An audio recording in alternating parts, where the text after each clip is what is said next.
जोहार दोस्तों, आज की क्लास में हम लोग झारखंड जीके का प्रैक्टिस सेट करेंगे। इसमें हम लोग झारखंड के शिक्षण संस्थान और सीएनटी एक्ट और एसपीटी एक्ट से संबंधित क्वेश्चन आंसर को मैंने शामिल किया है। सबसे पहला प्रश्न ये है कि शिक्षण संस्थान से संबंधित सही कथन का चयन कीजिए। आपको सही कथन चुनना है जो शिक्षण संस्थान से संबंधित है। तो पहला कथन ये है कि आईआईएम रांची की स्थापना 2010 में हुई थी और यह भारत का 9वां भारतीय प्रबंधन संस्थान है। तो क्या ये सही है? आपको ये बताना है। पहला कथन है ये शिक्षण संस्थान से संबंधित। दूसरा कथन है कि बिरला इंस्टीट्यूट ऑफ टेक्नोलॉजी की स्थापना 1955 में हुई थी। इसका आंसर आपको करना है, क्या ये कथन सही है? तीसरा जो ऑप्शन है वो है जेवियर लैंड रिसर्च इंस्टीट्यूट, जिसको XLRI के नाम से जाना जाता है। XLRI जमशेदपुर में है। इसकी स्थापना 1949 में हुई थी। और चौथा जो ऑप्शन है कि ये सारे कथन सही हैं, तो इसका आंसर हो जाएगा ये सारे कथन सही हैं। आईआईएम की स्थापना रांची में 2010 में हुई थी और ये 9वां भारतीय प्रबंधन संस्थान था। बिरला इंस्टीट्यूट ऑफ टेक्नोलॉजी यानी कि BIT की स्थापना 1955 ईस्वी में हुई थी। फिर XLRI की स्थापना 1949 में हुई थी और ये सारे कथन जो है वो सही हैं। नेक्स्ट प्रश्न है ईसाई मिशनरी से। मैंने आप सभी को बताया है कि शिक्षण संस्थान में ईसाई मिशनरियों का आगमन झारखंड में और उनसे संबंधित जो प्रमुख व्यक्ति हैं या उन्होंने कौन कौन से स्कूल कॉलेज की स्थापना करवाई, तो ये बहुत ज़्यादा इंपॉर्टेंट स्थान रखता है। यहाँ से क्वेश्चन पूछे जाएंगे, काफ़ी कंफ्यूजिंग भी होता है। इसीलिए मैंने प्रैक्टिस सेट के सीरीज में मिशनरियों के से संबंधित अधिक प्रश्न डाले हैं। देखिए, गोस्नर मिशन के प्रथम दल पहला दल जो था उसमें 4 धर्म प्रचारक आए थे। निम्न में से जो धर्म प्रचारक थे वो कौन से शामिल नहीं थे? तो पहला जो दल आया था गोस्नर मिशन का पहला दल झारखंड में, तो उसमें 4 सदस्य थे। तो आपको नाम बताना है कि उनमें से कौन सा सदस्य नहीं था। तो आपको चारों के नाम याद होने चाहिए कि पहले दल में चारों ईसाई मिशनरियों में कौन कौन थे। तो Emilo Scotch, August Brandt, Theodore Jack थे। ये तीनों थे, Emilo Scotch, August Brandt, Theodore Jack, ये तीनों शामिल थे इस दल में। कौन शामिल नहीं था? तो फादर कॉन्स्टेंट लिवेंस। फादर कॉन्स्टेंट लिवेंस जो थे ये रोमन इन्हीं को लिविन साहब के नाम से आना था, रोमन कैथोलिक। अब इससे इन्हीं से संबंधित अगला प्रश्न है, तो थोड़ा सा हम लोग इनके डिटेल को भी जान लेंगे। तो आपने ये तो जान लिया कि 4 मिशनरियों में कौन कौन था। एमिलो स्कॉच थे, अगस्ट ब्रांट थे, थियोडोर जैक थे, लेकिन जो चौथे जो थे वो थे फ्रेडरिक वॉच। तो 4 थे ना, तो फ्रेडरिक वॉच, तो चारों का नाम आपको याद रखना है, फ्रेडरिक वॉच। ये जर्मनी के बर्लिन स्थित बेथलहम चर्च के फादर GEL गॉस्नर के द्वारा इनको भेजा गया था। ये जो 4 सदस्य थे इनको कौन भेजा था?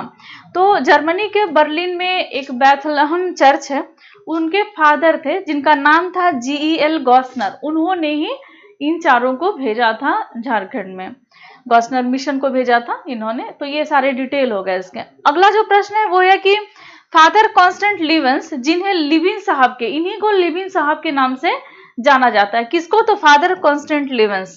तो ये किस मिशन से संबंधित थे?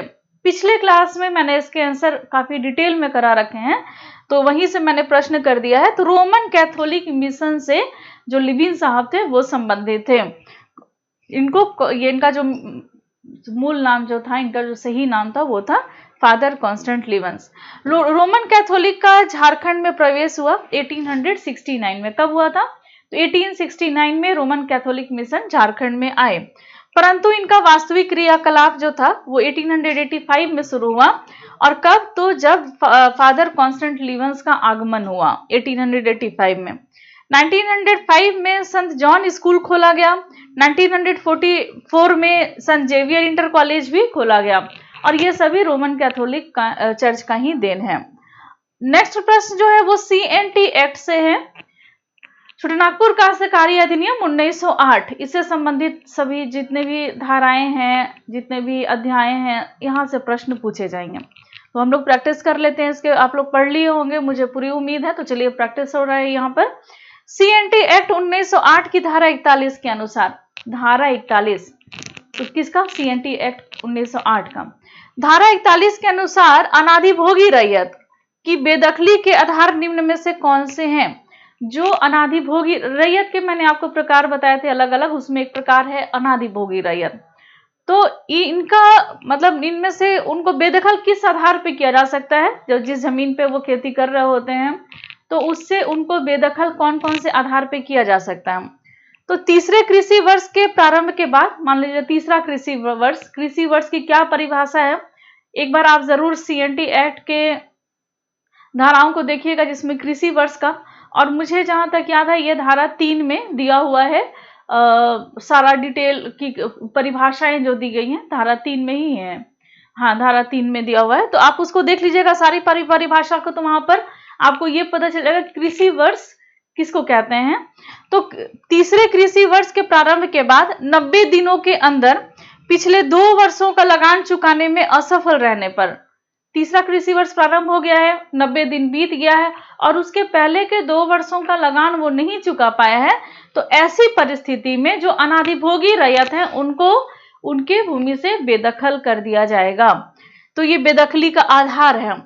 अगला जो ऑप्शन है कि किस आधार पे उनको बेदखल किया जा सकता है, तो ये है कि अपने और अपने भूस्वामी के बीच संविदा के निबंधों की किसी शर्त को न मानने पर। मान लीजिए कि ये अनाधिभोगी रैयत है, ये भूस्वामी है, इनके बीच में अगर किसी तरीके का कोई संविदा, कोई कॉन्ट्रैक्ट हुआ है और उस कॉन्ट्रैक्ट को ये अनाधिभोगी रैयत जो है वो नहीं मान रहा है, इस कॉन्ट्रैक्ट को ये नहीं मान रहा है, तो फिर ऐसी परिस्थिति में उसको बेदखल कर दिया जाएगा उसकी भूमि से। तो ये भी कथन सही है।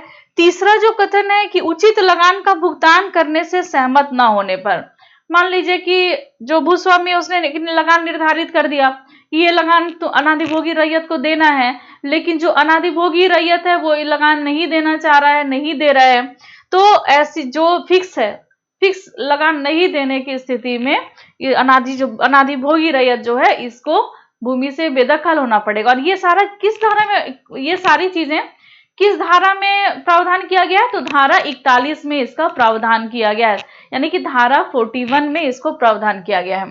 तो आपने धारा 41 के बारे में अच्छे से जाना। अब आप जानना चाहते हैं, 2 चीजें आपको मन में चल रही हैं, कृषि वर्ष और अनाधिभोगी रैयत।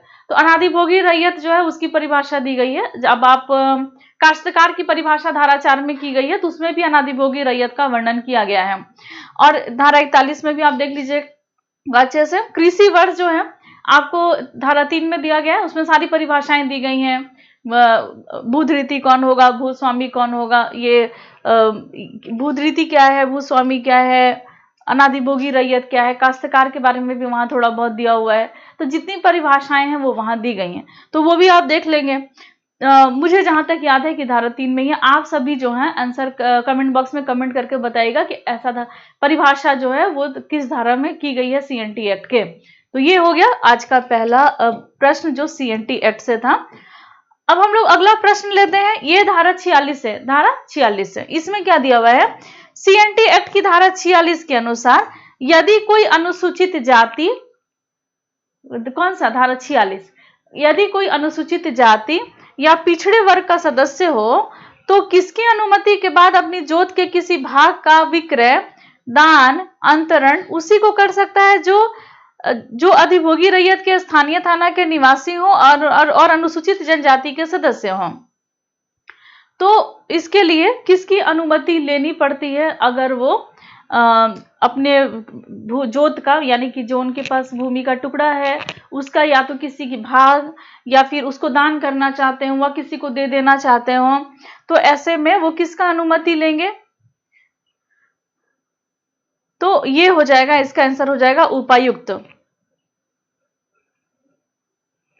तो उपायुक्त की अनुमति लेना पड़ता है। ऐसा धारा किस में कहा गया है? तो धारा 46 में कहा गया है। अगला प्रश्न है कि CNT एक्ट के किस धारा के अंतर्गत रैयत के द्वारा अपने अधिकारों के अंतरण पर प्रतिबंध लगाया गया है? तो किस धारा में कहा गया है कि रैयत जो होंगे वो अपने अधिकार का अंतरण प्रतिबंधित है कि हाँ वो कंडीशनल है कि इस कंडीशन में आप कर सकते हैं, इस कंडीशन में अपने अधिकारों का मतलब अंतरण जो है वो नहीं कर सकते हैं।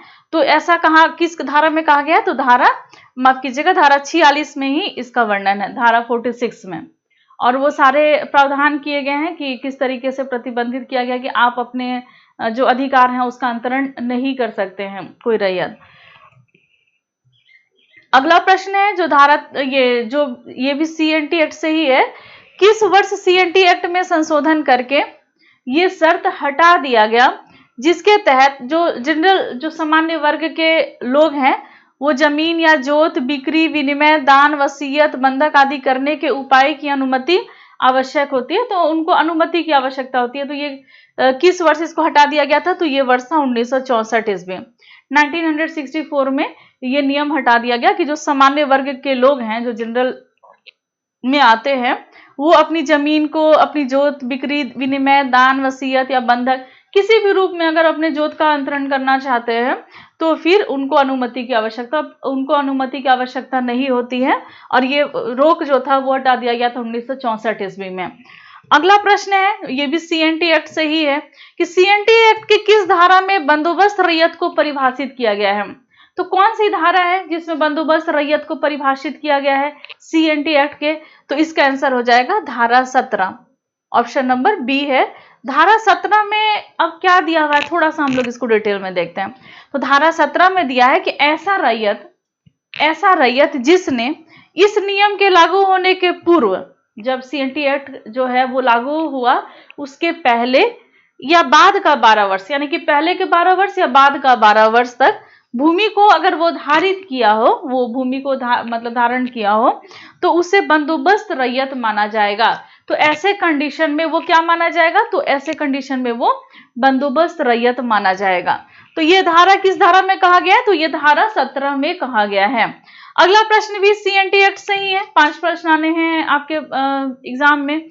अब इसके बाद हम लोग अगला जो देखेंगे मैं बता दूंगी आपको। सीएनटी एक्ट किस धारा के आधार पर इस अधिनियम के अधीन उपायुक्त के द्वारा पारित डिक्री किसी जोत, मुद्दे, लगान के बकाये के लिए हो तो डिक्रीकार ऐसी जोत की बिक्री के लिए आवेदन कर सकेगा और इसे बेची जा सकेगी, ऐसा धारा 208 में कहा गया है।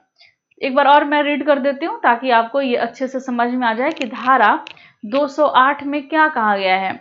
तो सीएनटी एक्ट की धारा 208 में कहा गया है कि इस अधिनियम के अधीन, जो 1908 ईस्वी का अधिनियम है उसके अधीन उपायुक्त के द्वारा अगर कोई डिक्री अगर पारित किया गया है, कोई अगर नोटिस दिया गया है, मतलब नोटिस जो है वो किसी जोत, मुद्दे, लगान के बकाये के लिए हो, अगर कोई नोटिस गया है जो उस भूमि के लगान का बकाया है उसके लिए हो, तो डिक्रीदार जो होगा ऐसी जोत की बिक्री के लिए, डिक्रीदार कौन होगा? जो डिक्री भेज रहा होगा। तो ये कौन भेज रहा है? तो उपायुक्त भेज रहा है डिक्री। जो नोटिस कौन भेज रहा है? तो उपायुक्त भेज रहा है ना। तो जो नोटिस भेज रहा है, जो डिक्रीदार है, उसको ऐसी जोत की बिक्री के लिए, अब लगान नहीं दे रहा है सामने वाला, तो कोई क्या करेगा? तो ऐसी जोत की बिक्री के लिए आवेदन कर सकेगा और इसे बेची जा सकेगी। तो ये कहा गया है धारा 208 में इसका वर्णन किया गया है। अगला जो प्रश्न है कि वित्तीय वर्ष ये करंट से है और आप इसको अर्थव्यवस्था में भी इसको ले सकते हैं। वित्तीय वर्ष 2021-22 में प्रतिदिन लगभग कितना लीटर दूध का उत्पादन का लक्ष्य रखा गया है? तो बजट में आपको ये पढ़ने मिलेगा कि वित्तीय वर्ष 2021-22 में प्रतिदिन लगभग 80 लाख लीटर जो है दूध उत्पादन का लक्ष्य जो है वो निर्धारित किया गया है। थोड़ा सा हम लोग इसमें देख लें। वित्तीय वर्ष 2019-20 में थोड़ा हम लोग इसको डिटेल में देख लें। वित्तीय वर्ष 2019-20 में अनुमानित कुल उत्पादन कितना हुआ था? 68 लाख लीटर प्रतिदिन। 68 लाख लीटर, एक दिन में 68 लाख लीटर दूध होता था झारखंड में। तथा वित्तीय वर्ष 2020-21 में प्रतिदिन 73 लाख लीटर दूध होना, तो बढ़ा है। पहले 68 लाख लीटर प्रतिदिन होता था, अब वित्तीय वर्ष 2020-21 में प्रतिदिन 73 लाख लीटर दूध जो है प्रतिदिन हो रहा है और ऐसा अनुमान है। और झारखंड मिल्क फेडरेशन के द्वारा राज्य के 16 जिलों में अब तक 669 मैं भूल जाती हूँ कभी कभी इस तरीके के मैथ्स के।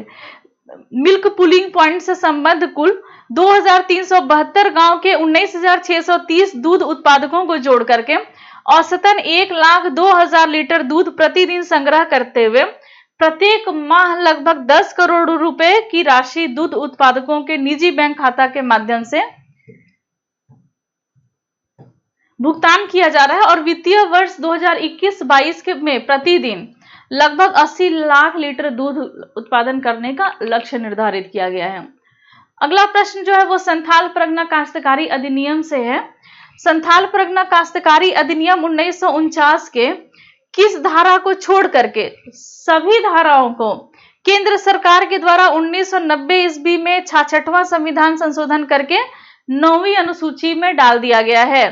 तो ये हो जाएगा धारा 53 को।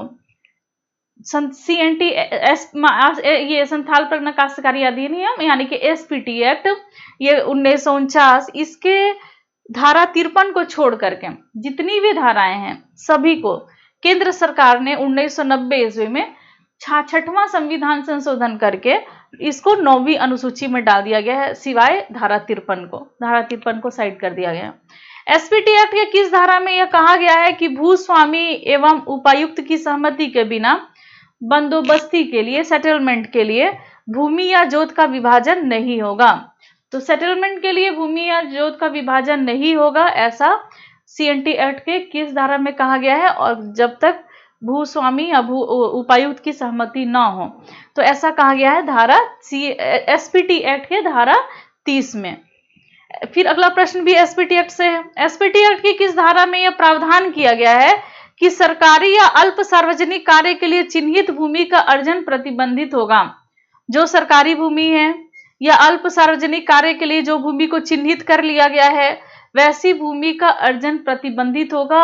एसपीटी एक्ट की ये किस धारा में कहा गया है? तो ऐसा धारा 69 में कहा गया है। किसमें कहा गया है? ये फिर से मैं आपको बता देती हूँ। सरकारी या अल्प सार्वजनिक कार्य के लिए अगर कोई भूमि को चिन्हित किया गया है तो फिर ऐसे में अर्जन, जो उस भूमि का अर्जन प्रतिबंधित होगा, धारा 69 में कहा गया है। अगला प्रश्न है एसपीटी एक्ट से संथाल परगना काश्तकारी अधिनियम की धारा 55 के अनुसार 55, धारा 55 के अनुसार जब कोई भूस्वामी रैयत के विरुद्ध लगान वसूली के बाद लगान वसूली के लिए वाद दायर करेगा तो कितनी अवधि तक दूसरा वाद दायर नहीं कर सकता है? तो ये अवधि हो जाता है 6 माह तक। अगले 6 माह तक वो दूसरा वाद दायर नहीं कर सकेगा। एक बार मैं आपको इसको समझा देती हूँ कि क्या है धारा 55 में एसपीटी एक्ट के। इसमें कहा गया है कि कोई भी भूस्वामी रैयत के विरुद्ध लगान वसूली के लिए वाद दायर करेगा। मान लीजिए कि अगर कोई भूस्वामी कौन होता है, जिससे हम लोग भूमि को अर्जन लेते हैं और उनको लगान देते हैं, तो वो भूस्वामी होता है। तो वो भूस्वामी जो होगा, अगर मान लीजिए हम लगान उसको नहीं दे रहे हैं, तो हम रैयत हैं तो हम लगान नहीं दे रहे हैं, तो लगान वसूली के लिए मेरे खिलाफ वो वाद दायर कर सकेगा, लेकिन दूसरा वाद दायर वो 6 महीना के बाद ही करेगा। अगर उसको दूसरा वाद भी दायर करना होगा तो उसके लिए उसको 6 माह का इंतजार करना पड़ेगा। पहला वाद तो दायर कर सकता है, लेकिन दूसरे वाद के लिए उसको 6 माह का अंतराल लेना पड़ेगा। ऐसा नहीं कि अभी तुरंत एक वाद दायर किए फिर तुरंत फिर दूसरा वाद नहीं, 6 महीने के अंतराल पे उसको। ऐसा कहाँ, कब, कहाँ किस में कहा गया है? तो एसपीटी एक्ट की धारा 55 में कहा गया है। फिर अगला प्रश्न है कि एसपीटी एक्ट के किस अध्याय में न्यायिक प्रक्रिया का उल्लेख किया गया है? जो न्यायिक प्रक्रिया है उसका उल्लेख यहाँ पर अध्याय पूछा जा रहा है, यहाँ धारा नहीं है। तो 9 अध्याय है, इसमें अध्याय 7 में ये कहा गया है कि एसपीटी एक्ट के अध्याय 7 में न्यायिक प्रक्रियाओं का उल्लेख किया गया है। अगला प्रश्न है कि नदियां और उसकी सहायक नदियों का मिलान करें। यहाँ पर नदियों के बारे में दिया हुआ, आपको बताना है कि किसकी सहायक नदी कौन सी है। तो अजय नदी की सहायक नदी क्या मिरेल नदी है? गुमानी नदी की क्या पथरोर जयंती है? स्वर्ण रेखा की क्या टिपरा, पुसरो, भामरी, दौना है? मयूराक्षी नदी की क्या खरकई, कांची, संजय और कसाई है? तो आपको इसका मिलान करना है।